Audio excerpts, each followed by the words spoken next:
আলাইকুম মামু। কেমন আছেন? আছি ভালো। ওই যে সিএনজি চালাই তো হুমায়ুন ভাই।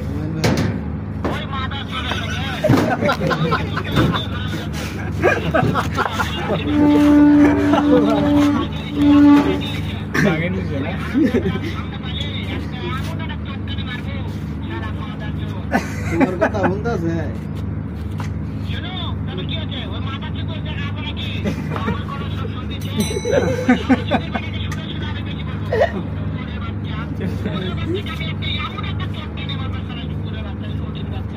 এই মারবো, তুমি মারবার চাইতেছে। তোমার ফুটকি মারবো কইতে আছে।